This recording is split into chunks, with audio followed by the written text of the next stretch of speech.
অনেক আগেই সবাই ভাইরাল ডিম খাইয়া ফেলছে, শুধু আমি মনে হয় খাই নাই।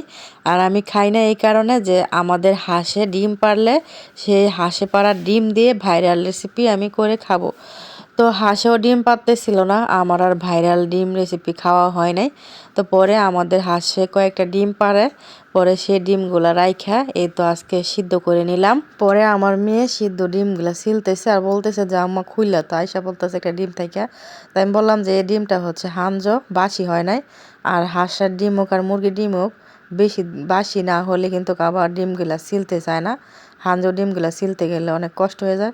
তো যাই হোক, ভাঙ্গা ভুঙ্গা হচ্ছে যেমন ও ছিলছে। তো আমি দেখেন এই ফাঁকে সবগুলা কাইটা কুইটা রেডি করে নিছি। আমি নিছি হচ্ছে শসা, ধনিয়া পাতা কুচি, কাঁচামরিচ কুচি করে নিছি, টমেটো কুচি করে নিছি, পেঁয়াজ কুচি করে নিছি, তারপরে একটু গাজর কুচি করে নিছি, সাথে লেবু কাইটা নিছিলাম। তো সেখান থেকে এক ফালি লেবু চিপড়ায় দিয়ে দিতেছি। আমি সেই প্রথম থেকে বলতেছিলাম যে আমাদের হাঁসের ডিম পারলে আমাদের হাঁসের ডিম দিয়ে আমি ভাইরাল ডিম বানিয়ে খাবো। এর কারণে মনে হয় যে হাঁসের ডিম এতদিন পারতেছিল না। তো আমিও পাজি কম না, যতদিন হাঁসের ডিম পারে নাই অতদিন কিন্তু আমিও খাই নাই। হাঁসের ডিম পাড়ার পর সাথে সাথে সিদ্ধ করে তারপরে এই তো ভাইরাল ডিম আজকে বানিয়ে খাবো। তো এর মধ্যে আমি একটু লবণ দিয়ে কষলাই নিয়েছি, তার মধ্যে দিয়ে দিলাম হচ্ছে কাসুন্দি। তো কাসুন্দিটা দিলে কিন্তু খাইতে বেশি মজা লাগে। এই যে সালাডটা বানাইতেছি সালাডটা, আর কাসুন্দি না থাকলে কিন্তু সরিষার তেলও দেওয়া যায়, আর কাসুন্দিটা দিলে একটু বেশি মজা লাগে। একটু কষলাই নেওয়ার পর এখন দিয়ে দিতেছি হচ্ছে টমেটোর সস। আর টমেটোর সসটা দিলেও কিন্তু খাইতে অনেক মজা লাগে। এমনিতে আমি কষলাই কষলাই সালাডটা মাখতেছি আর অনেক সুন্দর গ্রান বাইর হইতেছে, মনে চাইতেছে যে খালি খাইয়া ফেলি। তো আমার কাছে মনে হয় যে সালাডটার কারণে ডিমটা বেশি মজা লাগে। তো আমি আর একটু হচ্ছে কাসুন্দি দিয়ে দিছি, দিয়ে ভালো মতো মাইখা নিতেছি। তো মাখা কিন্তু প্রায় শেষই, এখন হচ্ছে খাওয়ার পালা। আর তেঁতুল কিন্তু আগেই হচ্ছে ভিজাইয়া তারপরে কষলাইয়া বিচি বুচিগুলো সাইকে এই তো একটা বাটিতে নিয়ে নিয়েছি। ডিমও রেডি, সিলাটিলা তো সালাদ তো রেডি। এই তো এখন হচ্ছে ডিমের মাঝখান দিয়ে একটু কাইটা ছুরি দেয়া, তারপরে আমি হচ্ছে সালাডগুলো ভিতরে দিয়ে দিয়ে রাখতেছি।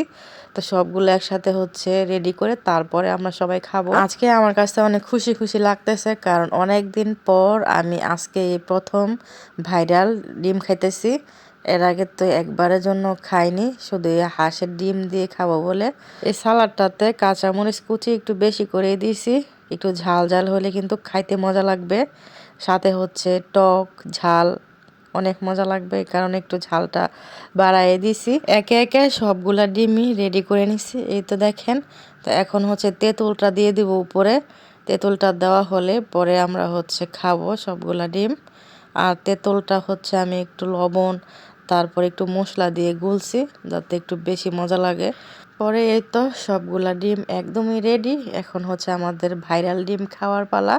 তো আমার মেয়েকে দিয়ে দিলাম, তারপরে আমার আম্মা দেখেন বাটি নিয়ে এসে বলতেছে আমাকে বাটি দিয়ে, পরে বাটিতে দিয়ে দিলাম আম্মারে। পরে এই তো আমি হচ্ছে বিসমিল্লাহ বলে মুখে নিয়ে খাইলাম। অনেক মজা, অনেক মজা লাগতেছে। আর ভাইরাল ডিম তো আর এমনি এমনি হয় নাই, মজার কারণে ভাইরাল ডিম হইছে। তো আসলে অনেক মজা, আমি আজকে প্রথম খাইলাম। আমার কাছে তো মনে হইতেছে যে আরো হচ্ছে বানিয়ে খাই। এখন মনে হইতেছে যে প্রতিদিনই ভাইরাল ডিম বানিয়ে খাই, এত মজা লাগতেছে, এত মজা। আর সালাদ হচ্ছে বেশি করে ফেলছিলাম, তাই সালাদ হচ্ছে চামচ দিয়ে আমি খালি খাইতেছি, ডিমও খাইতেছি, সালাদও খাইতেছি। আর তেঁতুলের টকটা দেওয়ার কারণে একটু বেশি মজা লাগতেছে। তো কে কে ভাইরাল ডিম খাইছেন, যারা যারা খাইছেন কমেন্ট করে জানাবেন যে ভাইরাল ডিম খাইতে আপনাদের কাছে কেমন লাগছে। আমার কাছে তো অনেক মজা লাগছে। আর যারা যারা খান নাই অবশ্যই একদিন এভাবে ভাইরাল ডিম বানিয়ে খাবেন, অনেক অনেক মজা লাগবে। তো আজকে এই পর্যন্তই, খাইতে খাইতে বিদায় নিয়ে নিলাম। আল্লাহ হাফেজ।